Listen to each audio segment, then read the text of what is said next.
వరంగల్ జిల్లా రాయపర్తి మండలం కొండూరు గ్రామంలో బుధవారం కల్లుగీత కార్మిక సంఘం అధ్యక్షుడు పుల్లి సోమయ్య ఆధ్వర్యంలో సర్దార్ సర్వాయి పాపన్న విగ్రహాన్ని ఆవిష్కరణ కార్యక్రమానికి నిర్వహించడం జరిగింది। ఈ కార్యక్రమానికి ముఖ్య అతిథిగా కేజీకేఎస్ రాష్ట్ర అధ్యక్షుడు ఎంవి రమణ మరియు రాష్ట్ర ఉపాధ్యక్షుడు బల్నే వెంకట మల్లయ్య కేఎస్ రాష్ట్ర ప్రధాన కార్యదర్శి బెల్లంకొండ వెంకటేశ్వర్లు హాజరై సర్దార్ సర్వాయి పాపన్న విగ్రహాన్ని ఆవిష్కరించి అనంతరం నిర్వహించిన కార్యక్రమంలో వారు మాట్లాడుతూ 315వ వర్ధంతి సందర్భంగా సర్దార్ సర్వాయి పాపన్న విగ్రహాన్ని ఆవిష్కరించడం ఆనందంగా ఉందన్నారు। కాంగ్రెస్ ప్రభుత్వం ఎన్నికల సమయంలో గీత కార్మికులకు ఇచ్చిన హామీలను నెరవేర్చాలన్నారు। ప్రతి గీత కార్మికునికి కాటమయ రక్షణ కౌశలాన్ని కిట్టులను అందించాలని ఆయన కోరారు। అర్హులైన గీత కార్మికునికి సభ్యత్వ నమోదు కల్పించాలని ఆయన కోరారు। ఈ కార్యక్రమంలో జిల్లా నాయకులు, మండల నాయకులు, గ్రామ నాయకులు, మండలంలోని ఆయా గ్రామాల గీత కార్మికులు, గ్రామస్తులు తదితరులు పాల్గొన్నారు।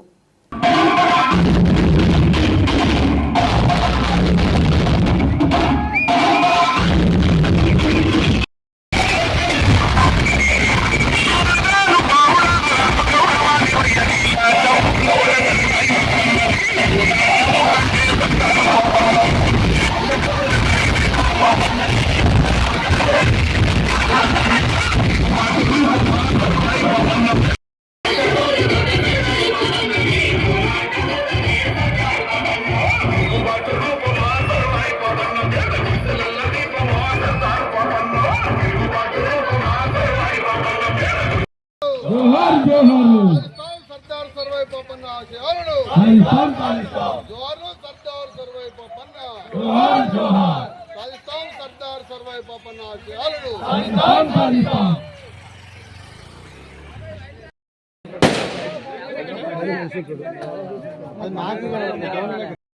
గ్రామాన మనం విగ్రహాలు పెట్టుకుంటున్నాం అనంటే ఆనాడు చేసిన త్యాగాలను వాళ్ళను స్మరించుకుంటూ వారి అడుగుజాడల్లో మనం ఎదుర్కొంటున్న ఇబ్బందులను ప్రభుత్వాలతోటి మరి చేసే విధానంగా చేయాలని ఈ సందర్భంగా తెలియజేసుకుంటూ ఉన్నాం। కాబట్టి మనం అందరం ఏదైనా కానీ ఏమంటారు కదా, సాధిస్తే పోయేది ఏం లేదు, బానిస సంఖ్యలు తప్ప మనం పోరాడితే పోయేది ఏం లేదు, బానిస సంఖ్యలు అనేది చెప్పేది పెద్దలు। ప్రధానంగా తెలంగాణ స్టేట్ నుంచి మరియు మండల్ వైజ్గా జిల్లాల వైజ్గా వచ్చేసినటువంటి పెద్దలకు మరియు ఈ యొక్క సభకు వచ్చేసినటువంటి తోటి వారికి నా హృదయపూర్వక నమస్కారాలు। ఈరోజు ఇంత చక్కనైన ఒక ప్రోగ్రాంను నిర్ణయించడం అంటే ఆషామాషి కాదు। అసలు ఇందులో ఉన్నటువంటి ఏంటి పర్యవసానం, ఎందుకు ఈ సభను నిర్వహించాల్సి వచ్చింది ఒక్కసారిగా నెంబర్ వేసుకున్నట్లయితే 16వ శతాబ్దంలో జరిగినటువంటి ఈ యొక్క తిరుగుబాటు వ్యవస్థ అంటే ప్రపంచానికి ఆదర్శమైనటువంటి మహానీయుడు సర్దార్ సర్వాయి పాపన్న 1600 అంటే ఇంచుమించు 16వ శతాబ్దంలో జరిగిన తిరుగుబాటును ఈరోజు గుర్తుంచుకుంటున్నామంటే మనలో ఉన్నటువంటి ఈనాటికి కూడా ఆ యొక్క తిరుగుబాటు తత్వం ఏంటో దీని ద్వారా నిరూపించబడింది। అది సర్వ మానవాళికి సంబంధించింది, ఏ ఒక్క మత పరమైనది కాదు, లేక వేరే అటువంటిది కాదు। సర్వ మానవాళి కొరకు అతను ప్రయత్నం చేశాడు, ప్రాణ త్యాగం కూడా చేశాడు। అది మనం సూచనాభిప్రాయంగా తీయడం కాదు, చాలా అంటే ఒక గ్రాంథ పరికంగా కాదు, ఇంకేక పరికరంగా చూసినా అది చాలా నిగూఢమైనటువంటి విషయంగా భావించింది। ఆనాడు చేసినటువంటి అతని పోరాటం ఏంటి అంటే మానవుల మీద జరిగేటువంటి దుశ్చర్యల పోరాటం, అంటే ఒక మానవుడు ఇంకొక మానవుని పై చేసినటువంటి దుశ్చర్య, అలాంటి దుశ్చర్యకు మాత్రం ఆనాడే ఆజ్యం పోసిన సర్వాయి పాపన్న గారు అతను కూడా ఒక మానవుడే అయినప్పటికీ అతని ఎలాంటి దృక్పథంతోనైతే ఆయన ప్రయత్నాన్ని కొనసాగించాడు, ఆ ప్రయత్నం శతాబ్దాలు అంటే ఇంచుమించు మనకు కలియుగం కానీ ఏ యుగములు కానీ అంటే ప్రతి యుగాలలో అలాంటి వ్యక్తులు పుట్టినరు। మనకు ఆదర్శంగా అతను కూడా అంటే ఈ పరిస్థితి మనకు అర్థమయ్యేది ఏంటి అంటే అంటే మానవాళి నడవడికల్లో జరిగే కొన్ని దుర్లభాలకు ఎవరో ఒకరు ప్రయత్నం చేస్తారు.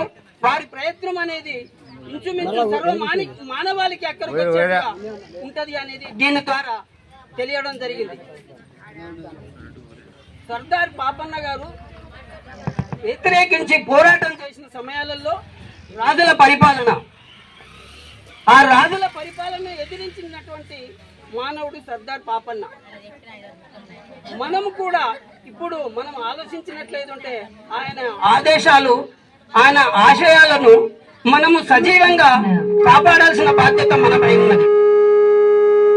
మనము ఎవరము, ఏ సంఘము, ఏ కులము అని కాదు, మానవాళి ధర్మంగా అటువంటి వ్యక్తుల యొక్క ఆదేశాలను, అటువంటి వ్యక్తుల యొక్క అనుసరణీయాలను మనం పాటించాలి, వాటిని కాపాడాలి. కాపాడినప్పుడు మాత్రమే మనము ఆదర్శప్రాయులం, అతని ఆదర్శప్రాయులం.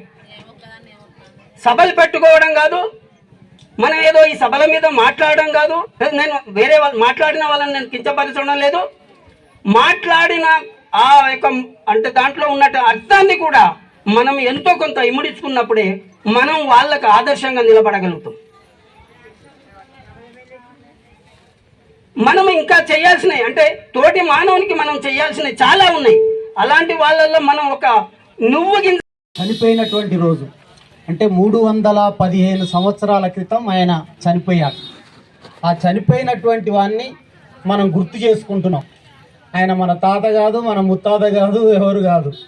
మన తాతో తండ్రి అయితే ఫోటో పెట్టి సంవత్సరానికి ఒకసారి ఒక కొబ్బరికాయ కొడతాం, ఇంకా కొన్ని సంవత్సరాలు అయితే మర్చిపోతాం. కానీ మర్చిపోకుండా ఆయనను గుర్తుపెట్టుకుంటున్నాం. ఆయనను గుర్తుపెట్టుకోవడం అనేటువంటిది ఒక కొండూరు గ్రామంలో గుర్తుపెట్టుకోవడమే కాదు, ఈ ప్రజల యొక్క గుండెల్లో ఎప్పటికీ ఉండాలని చెప్పి విగ్రహాన్ని ఏర్పాటు చేసినటువంటి కొండూరు గ్రామ గీతా కార్మికులకి ప్రత్యేకంగా ధన్యవాదాలు తెలియజేస్తున్నా. తర్వాత ఆవిష్కరణ కూడా ఏ రోజు చేశారు? జనరల్గా చాలామంది ఫోటోకే దండలేస్తారు, కానీ ఆయన ఏదైతే చనిపోయాడో ఆ చనిపోయినటువంటి రోజే విగ్రహాన్ని ఇక్కడ ఏర్పాటు చేశారు. ఆ రోజు గుర్తు చేసుకోవడం. ఆడ బల్లెం పట్టుకొని అవ్వబడుతుండు కదా, యుద్ధానికి పోతున్నప్పుడు శత్రువులు దాడి చేస్తే శత్రువుల యొక్క దాడికి తట్టుకోలేక ఇక నేను వాళ్ళ చేతిలో చావడం కాదు, శత్రువుని చేతిలో నేను చావను, అందుకోసం నాకు పౌరుషం ఉంది, ఆ పౌరుషానికి తగ్గట్టు చూసినప్పుడు శత్రువు చేతిలో చావడం కాదని చెప్పి ఆ బల్లెం పైకి ఇసిరేసి ఆ వచ్చినటువంటి బల్యానికి ఎదురుమ్ము పెట్టేసి ఆ గుద్దుకొని చచ్చిపోయినటువంటి రోజు.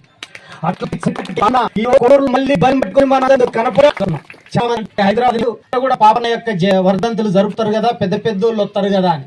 అక్కడ పెద్ద పెద్దోళ్ళు రావచ్చు, కానీ కొండూరు గ్రామ సొసైటీ వాళ్ళు, సోమన్న సొసైటీ వాళ్ళంతా కూడా కలిసి మేము మా ఊళ్ళో విగ్రహాన్ని పెడుతున్నాం, మా ఊళ్ళో పాపన్న విగ్రహాన్ని పెడుతున్నాం, తలా ఇంత చందాలు వసూలు చేసుకున్నాం అని చెప్పారు. అందుకోసం మాకు అనిపించింది, రాష్ట్ర అధ్యక్షుడు కార్యదర్శి హైదరాబాదులో ఉండాలి కదా, హైదరాబాదులో పెద్ద పెద్దోళ్ళు ఉన్న కాడికి పోవాల్సిన అవసరం లేదు, ప్రేమ ఉన్న కొండూరు ప్రజల కాడికి పోవాలని చెప్పి హైదరాబాద్ నుంచి రావడం జరిగింది. అందుకోసం ప్రేమ మీ కాడ ఉంది కాబట్టి మీ దగ్గరికి రావడం జరిగింది. వచ్చిన కాడి నుంచి ఇక్కడి వరకు ప్రదర్శన చేయడం, డ్యాన్స్లు వేయడం అనేక కార్యక్రమాలు చేశారు. అట్లాంటి ఒక వీరుణ్ణి మనం తలుసుకుంటున్నాం. ఆ వీరుడు ఎందుకు తలుసుకుంటున్నాం? ఈ ఊళ్ళో ఉన్నటువంటి ఒక కళ్ళు గీతా కార్మికుడు మాకు ఆకలి అవుతుంది, తొందరగా పెడితే పోయి చెట్లు ఎక్కుతామని చెప్పి అంటున్నారు. ఆయన కూడా అట్లే అనుకుంటే ఈరోజు తలుసుకునేటువంటి వాళ్ళం కాదు. ఆయన తాళ్ళు ఎక్కుతున్నప్పుడు కళ్ళు మొత్తానికి వస్తే అందరు సాకలి, మంగలి, కుమ్మరి, కమ్మరి అన్ని కులాలోళ్ళు కూర్చున్నారు. హిందూ, ముస్లిం అట్లాంటి ఏం తేడాలు లేకుండా అందరూ కలిసి కూర్చున్నారు. కూర్చొని మరి మనని పన్నులు వసూలు చేస్తున్నారు కదరా వాళ్ళు, మరి మనమే రాజులైతే బాగుంటుంది కదా, మనమే రాజ్యాన్ని వెళ్తే బాగుంటుంది కదా అని ఆలోచన వచ్చిందట. తాగినాక కొత్త అంటాయి కదా ముచ్చట్లు, వస్తాయరా అమ్మా, కొత్త కొత్త ముచ్చట్లు వస్తా ఉంటాయి. మరి ఎవడో పన్నులు రాజులు అట్లాంటి వాళ్ళు ఎందుకు చేయాలి, మనమే వేయాలొచ్చు కదా అని చెప్పి అంటే నిజమే రా అని అనుకున్నారట. అనుకొని ఇంటికి పోయిండట. తల్లి కాడికి పోయి అమ్మమ్మ నేను రాజునైతేనే అన్నాడట. నువ్వెట్ట రాజు అవుతావురా, మనం కూలోళ్ళం, నాలోళ్ళం, కూలి చేసి బతికేటోళ్ళం, మనం ఏం చేయాలి, కూలి చేయాలి, ఇంత భూమి ఉంటే దున్నుకోవాలి, బర్రెలు గొర్రెలు ఉంటే కాసుకోవాలి, ఈ పని మనం చేయాలి. మరి రాజు ఎవరు కావాలంటే క్షత్రియులు, పెద్ద పెద్ద కులాలోళ్ళు, వాళ్ళు కావాలి రాజులు, మనం కాలేం బిడ్డ అని చెప్పి అన్నాడు. లేదమ్మా నేను రాజునైతాను. లేదు బిడ్డ, వద్దురా బిడ్డ, నువ్వు కనుక చేస్తే నువ్వు ఆగమైపోతావు, కూలినాలు చేసుకోవాలంటే లేదమ్మా అని చెప్పి మళ్ళీ తల్లి లేనప్పుడు ఆ ఉన్న దాచుకున్నటువంటి బంగారం అట్లాంటివన్నీ తీసుకొని పోయి ఆయుధాలు కొనుక్కుండట, కత్తులు కటార్లు ఇవన్నీ యుద్ధం చేయాలంటే కావాలి కదా. ఇవన్నీ కొనుక్కొని ఇక కళ్ళు తాగడానికి వచ్చిన వాళ్ళు అందరినీ కలుపుకొని పోయి యుద్ధం చేసిండు అనమాట. 12 మందితో ప్రారంభమైంది. యుద్ధం చేసేటప్పుడు తల్లి వద్దన్నా కూడా చెప్పకుండా పోయి దోచుకోవడం, పెద్ద పెద్ద వాళ్ళని దోచుకోవడం, తర్వాత రాజులకు వ్యతిరేకంగా తిరుగుబాటు చేయడం చేసిండట. అప్పుడు చిన్నప్పుడు అంటే 12 మందితో సైన్యం ప్రారంభమై 12,000 మందికి పెంచుకున్నాడు అనమాట. మొత్తం జనగామాట ప్రాంతాలు అన్నీ తిరిగి గోల్కొండ కోటకి వెళ్ళిండు. చిన్నప్పుడు తల్లితో అన్నాడట, ఊరు కొడితే నేమి ఫలము, వాడ కొడితే నేమి ఫలము, కొడితే గోల్కొండ కోటనే కొట్టాలి అని చెప్పి అన్నాడట. ఏదైతే పాపన్న తల్లితో చెప్పిండో చిన్నప్పుడు ఆ చెప్పిన మాట ప్రకారంగానే గోల్కొండ కోటని జయించిండు. అంటే మనకి ఏమని ఉంటుంది అంటే మనకందరికి కూడా మనకి ఏలే శక్తి లేదు, మనకి పోరాడే శక్తి లేదు, ఆ పెద్ద పెద్ద కులాలు వాళ్ళే చేస్తారు అనేటువంటిది ఉంటుంది. కానీ మనకి ఏలే శక్తి ఉంది, మనకు కూడా తెలివి ఉన్నది, మనకు కూడా పోరాడగలిగేటువంటి శక్తి ఉందని చెప్పి ఇప్పుడు కాదు 300 సంవత్సరాల క్రితమే నిరూపించినటువంటి గొప్ప మహానుభావుడు సర్దార్ సర్వాయి పాపన్న. ఇవాళ కులం పేరుతో మతం పేరుతో ఘర్షణలు జరుగుతున్నాయి. నీ కులం వేరు. భారత రాజ్యాంగంలో ఏం చెప్పారు? కులం మతం ఏ కులమైనా ఏ మతమైనా మనం అందరం కలిసిమెలిసి ఉండాలనేటువంటి పద్ధతుల్లో చెప్పారు. ఆ పద్ధతుల్ని అప్పుడు సైన్యం కూడా సాకలి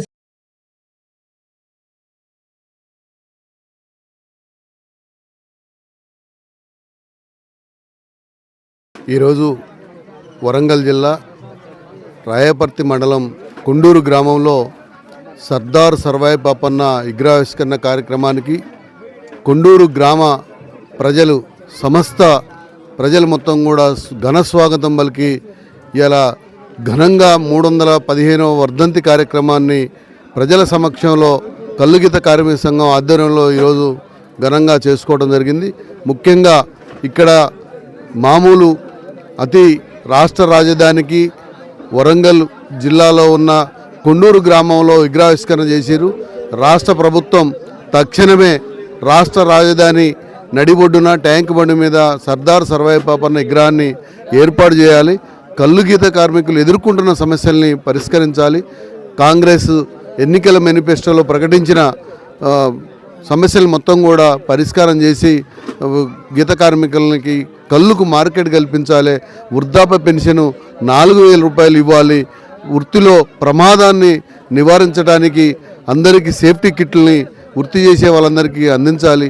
అదేవిధంగా కల్లుగీత కార్మికుల సమస్యల్ని పరిష్కరించేంత వరకు కల్లుగీత కార్మిక సంఘం సర్దార్ సర్వాయి పాపన్న స్ఫూర్తితోని ముందుకు వెళ్తానని ఆయన ఆశయాల్ని ముందుకు తీసుకెళ్తామని తెలియజేస్తూ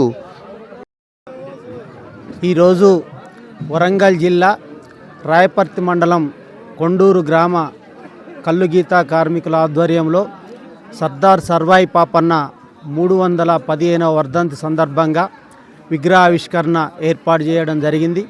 దానికి ముఖ్య అతిథిగా నన్ను ఆహ్వానించినందుకు వారికి ప్రత్యేకంగా ధన్యవాదాలు తెలియజేస్తున్నాను. 315 సంవత్సరాల క్రితం ఒక వీరుడు మరణించాడు. ఆ మరణించినటువంటి వీరుణ్ణి ఈ యొక్క కొండూరు గ్రామంలో స్మరించుకోవడం అనేటువంటిది చాలా గొప్ప విషయం.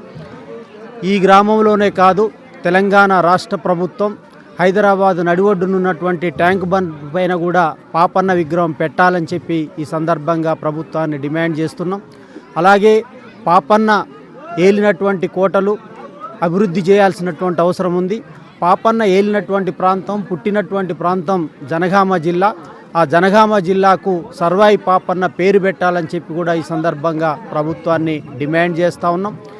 అలాగే రాష్ట్ర ప్రభుత్వం కల్లుగీత కార్మికులకు ఇచ్చినటువంటి వాగ్దానాలు ఏవైతున్నాయో అవి ఆచరణలో అమలు చేయడం లేదు. ఆ ఇచ్చినటువంటి ఎక్స్రేషో, పెండింగ్లో ఉన్నటువంటి ఎక్స్రేషో ఇవ్వాలని, అలాగే సేఫ్టీ కిట్లు ప్రమాద నివారణకు అందరికీ ఇవ్వాలని, అలాగే కార్పొరేషన్కి 5,000 కోట్ల రూపాయల బడ్జెట్ కేటాయించాలి. నీరా తాటి ఉత్పత్తుల పరిశ్రమలు కూడా ఏర్పాటు చేయాలని చెప్పి ఈ సందర్భంగా ప్రభుత్వాన్ని డిమాండ్ చేస్తున్నాం. రాజ్యాంగంలో చెప్పినట్టు అన్ని రంగాలలో సమానత్వం తీసుకొచ్చేదానికోసం ప్రభుత్వం ప్రయత్నం చేయాలి. ఆర్థిక, సామాజిక, రాజకీయ రంగాల్లో. అలాగే 42% రిజర్వేషన్స్ ఏదైతే ఉందో అది రాష్ట్ర అసెంబ్లీలో తీర్మానం చేశారు. ఈరోజు హైదరాబాదులో ఢిల్లీలో పెద్ద ఎత్తున ధర్నా కూడా జరుగుతుంది. కేంద్ర బీజేపీ ప్రభుత్వం పార్లమెంట్లో పెట్టి వెంటనే 42% రిజర్వేషన్స్ని అమలు చేయాలని చెప్పి కూడా ఈ సందర్భంగా ప్రభుత్వాన్ని డిమాండ్ చేస్తూ గీతా కార్మికుల సమస్యలు కూడా పరిష్కారం చేయాలని చెప్పి ఈ సందర్భంగా ప్రభుత్వాన్ని కోరుతా ఉన్నాను.